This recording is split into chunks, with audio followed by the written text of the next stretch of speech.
Hello दोस्तों, आपका स्वागत है मेरे यूट्यूब चैनल गुरुकुल संग्रह पे। और हम लोग पढ़ने वाले हैं रसायन विज्ञान। ये खान सर के जो पॉकेट जीके है उससे है, उसको हम लोग कंप्लीट अध्ययन करेंगे। जो उनका बुक है उसमें हम लेक्चर बाय लेक्चर हिस्ट्री से जियोग्राफी और साइंस तक के लेक्चर को हम लोग डालेंगे। दोस्तों, आज हम पढ़ने वाले हैं रसायन शास्त्र के पहले लेक्चर की तरफ चलते हैं। तो हम पहले देखते हैं रसायन विज्ञान की परिभाषा को। रसायन विज्ञान में मुख्यतः हम पदार्थों का अध्ययन करते हैं और उनके भौतिक और रासायनिक गुणों पर चर्चा करते हैं, यानी कि पदार्थ की संगठन और संरचना और उसमें होने वाली मध्य क्रियाओं का हम लोग अध्ययन करते हैं। उसे ही रसायन विज्ञान कहते हैं, यानी कि ये पदार्थों का अध्ययन है। रसायन विज्ञान क्या है?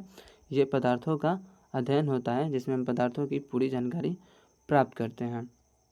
दोस्तों, चलते हैं पदार्थ की भौतिक प्रकृति पर, यानी कि भौतिक अवस्था में ये कितने भागों में इसे बांटा गया है और इसे हम भौतिक अवस्था में कितने अवस्था में इसे प्राप्त कर सकते हैं। दोस्तों हम लोग पदार्थ को भौतिक अवस्था में पांच भागों में इसे बांटा गया है। तो सबसे पहले हम लोग पदार्थ के डिफिनीशन की तरफ चलते हैं। इसे परिभाषित, यानी कि इसके परिभाषा को हम लोग समझते हैं कि पदार्थ होता क्या है।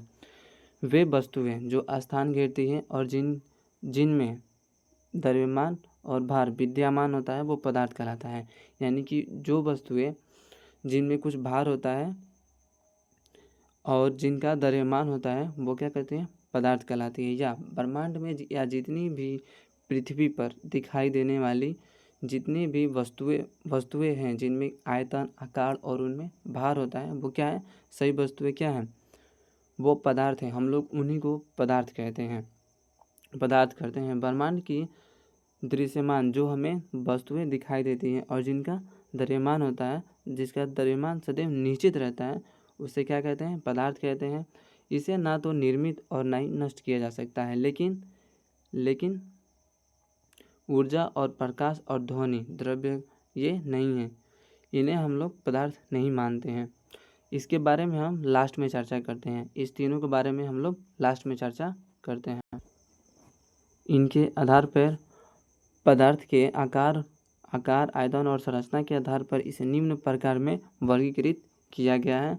दोस्तों, पहले द्रव अवस्था, दूसरा पहला ठोस, द्रव और गैस, ये तीन अवस्था। और उसके बाद दो को आधुनिक युग में जोड़ा गया है भौतिक अवस्था में। दोस्तों, चलिए हम देखते हैं द्रव अवस्था। हम लोग पढ़ने वाले हैं द्रव अवस्था। द्रव अवस्था।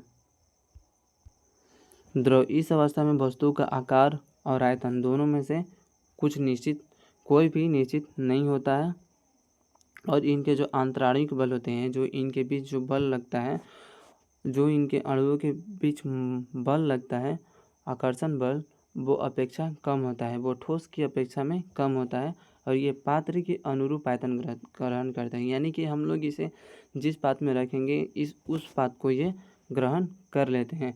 जैसे जल को जब हम एक बर्तन से दूसरे बर्तन में रखते हैं तो वह एक बर्तन के रूप से दूसरे बर्तन के रूप में ढल जाता है, लेकिन जो इसका आकार होता है वो अनिश्चित होता है और इसमें आंतराणिक बल जो होता है वो नगण्य, यानी कि कम होता है। और इससे सबसे कम होता है गैस में। सबसे कम होता है गैस में इसका गैसीय अवस्था में आकार और आयतन दोनों में से कुछ निश्चित नहीं होता है, ये पात्र अनुरूप। यानी कि जब हम गैस को लैब में किसी भी कंटेनर में या किसी भी बर्तन में हम लोग इकट्ठा करते हैं रिएक्शन के लिए, प्रक्रिया के लिए, तो वो क्या करता है? पात्र अनुरूप, यानी कि उसके अनुसार इसको ग्रहण कर लेता है। उसके अनुसार क्या करता है? उसको ग्रहण कर लेता है। और इसमें जो आंतराणिक आकर्षण बल होता है अत्यंत क्षीण होता है, यानी कि क्या होता है? वो कम होता है, जिसके कारण जब हम जल को गर्म करते हैं तो क्या होता है? वो भाप बन के उड़ने लगता है। क्यों उड़ता है? क्योंकि उसका आकर्षण बल जो होता है, जो आकर्षण बल, आंतराणिक आकर्षण बल जो है वो क्या होता है? उसमें क्षीण होता है, बहुत ही कम होता है। वो एक दूसरे को, जो उसके अणु और आयन होते हैं, वो एक दूसरे को कम अट्रैक्ट करते हैं, एक दूसरे को कम खींच कर रखते हैं। जैसे कि जल हो गया, जल को जब हम गर्म करते हैं उनमें लगन या बल के कारण वो क्या होता है, वो भाप बन के उड़ने लगता है। सो दोस्तों, जल और गंधक, जल, गंधक और फास्फोरस को हम तीनों अवस्था में प्राप्त कर सकते हैं, लेकिन जबकि कपूर, नौसादा और आयोडीन को हम तीनों अवस्था में प्राप्त नहीं कर सकते हैं। ये सीधे किस रूप में हमने पाए जाएंगे, सीधे गैस अवस्था में हम लोग प्राप्त करेंगे इसे। ये बहुत बार जी के क्वेश्चन में से पूछा गया है कि कपूर, नौसादा और आयोडीन को हम लोग सीधे प्राप्त करते हैं गैसीय अवस्था में। सो दोस्तों, इस क्वेश्चन को ध्यान रखिएगा। और दूसरा और हम लोग का आता है प्लाज्मा। ये आधुनिक युग में इन दोनों को, प्लाज्मा और आइंस्टीन बोसोन को जोड़ा गया है। तो प्लाज्मा क्या होता है, ये जो हमारा गैस होता है ना, गैस, जो गैस होता है, जिस गैस को हम लोग गर्म करते हैं, जो ये भाप बनता है, इसे अगर जब हम गैस को अत्यधिक ताप देते हैं, यानी कि अत्यधिक ताप पर जब हम इसे गर्म करते हैं, तो क्या होता है, ये हमें प्लाज्मा देता है। ये क्या होता है, ये गैस प्लाज्मा अवस्था में परिवर्तित हो जाता है। लेकिन जब हम इस गैस को इकट्ठा करके, यानी कि इसका वाष्पीकरण करके जब इसे निम्न ताप पर ठंडा करते हैं, यानी कि बहुत ही ठंडा करते हैं, तो क्या होता है,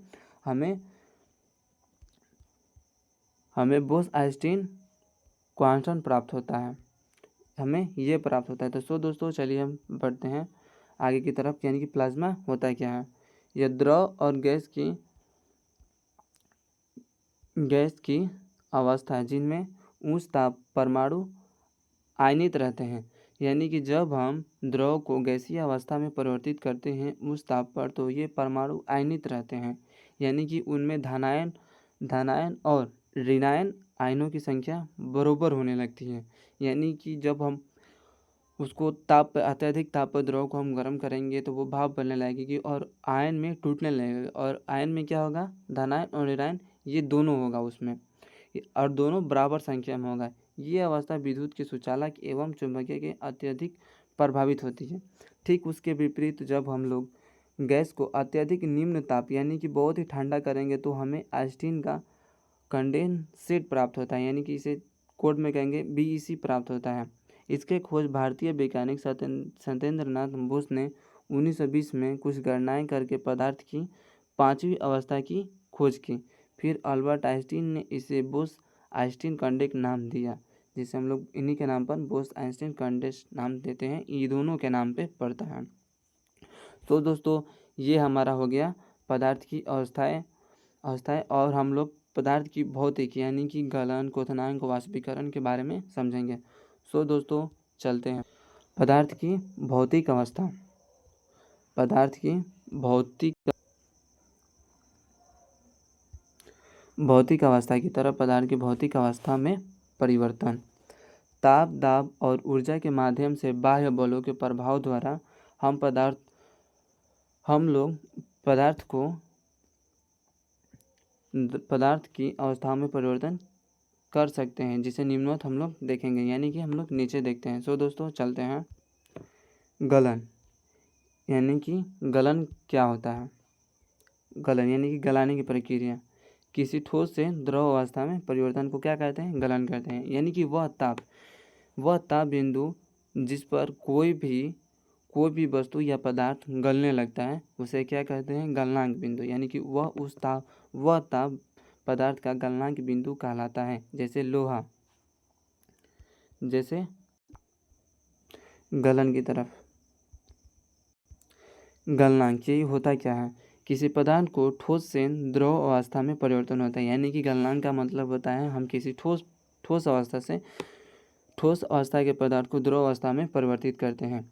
तो उसके लिए हमें एक निश्चित ताप बिंदु होता है, यानी कि जिस ताप बिंदु पर कोई भी पदार्थ गलता है उस पदार्थ का हम लोग क्या कहते हैं, गलनांक कहते हैं। यानी कि जिस ताप पर वो पदार्थ गलने की प्रक्रिया को स्टार्ट करता है उसे ही हम गलनांक कहते हैं, और उस पदार्थ का गलनांक कहलाता है। जैसे लोहे का गलन बिंदु क्या होगा, लगभग 3500 सेंटीग्रेड डिग्री होता है, और सोने का गलन बिंदु लगभग 1024 सेंटीग्रेड होता है।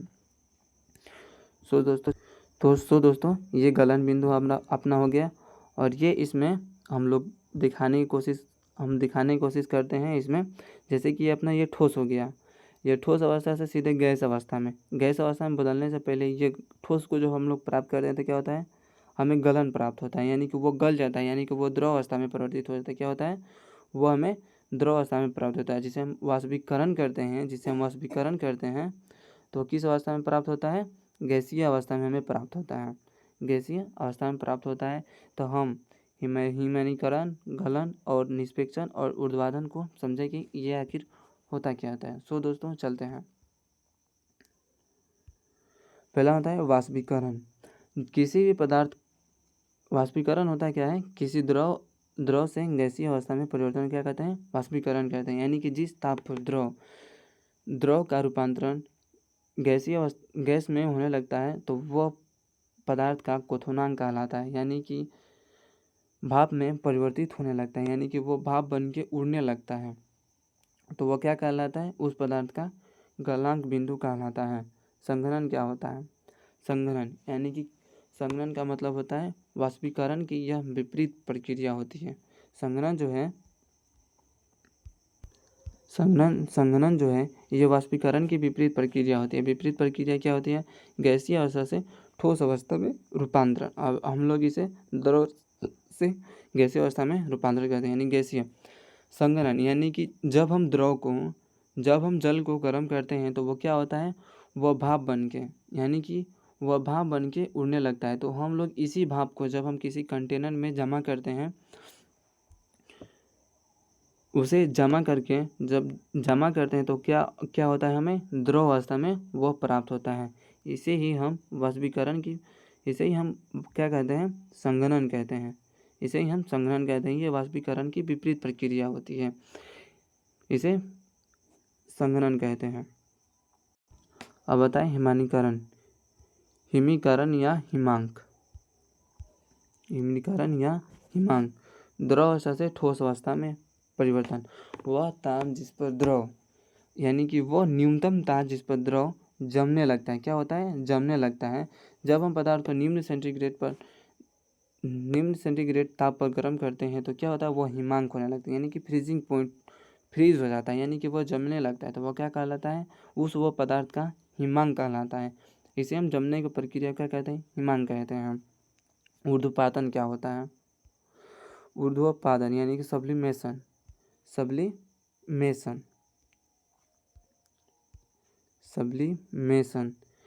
किसी द्रव का ठोस अवस्था में, किसी द्रव या ठोस अवस्था से सीधे गैसीय अवस्था में परिवर्तन। यानी कि किसी द्रव का ठोस अवस्था से, यानी कि जो वस्तु होती है वो ठोस अवस्था से, यानी कि द्रव अवस्था में ना बदल के सीधे गैसीय अवस्था में परिवर्तन हो जाना क्या कहता है? ऊर्ध्वपातन होता है। सो दोस्तों हम पहले ही देखे थे, जैसे कपूर हो गया और रस लागर हो गया, ये क्या होता है? सीधे ठोस अवस्था से हमें सीधे गैसीय अवस्था में प्राप्त होता है। सीधे क्या होता है? हमें गैसीय अवस्था में प्राप्त होता है। जैसे यहाँ पे दिखाया गया है कि गंधक, जल गंधक यानी कि सल्फर और फास्फोरस, ये तीनों अवस्था में पाए जाते हैं, यानी कि ठोस, द्रव और गैस तीनों में पाए जाते हैं। जबकि कपूर, नौसादक और आयोडीन ये ठोस से सीधे गैसीय अवस्था में रूपांतरित होते हैं, यानी कि सीधे गैसीय अवस्था में बदल जाते हैं। तो इसे ही क्या कहते हैं हम? तो हम इसे ही क्या कहते हैं? इसे ही हम ऊर्ध्वपातन कहते हैं। इसे क्या कहते हैं? ऊर्ध्वपातन कहते हैं। इसमें क्या लिखा है?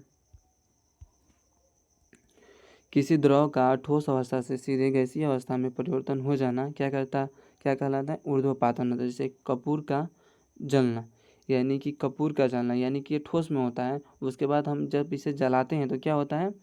ये गैसीय अवस्था में बदल जाता है। निक्षेपण क्या होता है? निक्षेपण किसी द्रव का गैसीय अवस्था से बिना द्रव अवस्था में आए ठोस अवस्था में परिवर्तन हो जाना क्या होता है? निक्षेपण होता है। यानी कुछ वस्तुएं ऐसी होती हैं जो गैसीय अवस्था से सीधे ठोस अवस्था में परिवर्तित हो जाती हैं। गैसीय अवस्था से सीधे ठोस अवस्था में परिवर्तित हो जाती है, उसे क्या कहते हैं?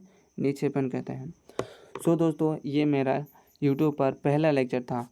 सॉरी जो इसमें किसी भी टॉपिक को हम अच्छा अपना बेस्ट ना दे पाएँ, उसके लिए हम सॉरी बोलते हैं। लेकिन हम चाहेंगे, कोशिश रहेगा हमारा कि हम अपना लेक्चर एकदम मजबूत और सीधे इजी लैंग्वेज में दें, ताकि हमारे जो भी स्टूडेंट हैं या फिर जो भी इस चैनल पे आ रहे हैं उनको हम उन्हें अच्छी अच्छी और आसान लैंग्वेज में समझा सकें। सो दोस्तों मिलते हैं अगले लेक्चर में। अगर जो आपको लेक्चर अच्छा लगा तो प्लीज़ मेरे चैनल को सब्सक्राइब करें और बेल आइकन को दबाना ना भूलें। और जो भी मेरे वीडियो में या एडिटिंग में कमी हो रहा है प्लीज़ जस्ट कमेंट में।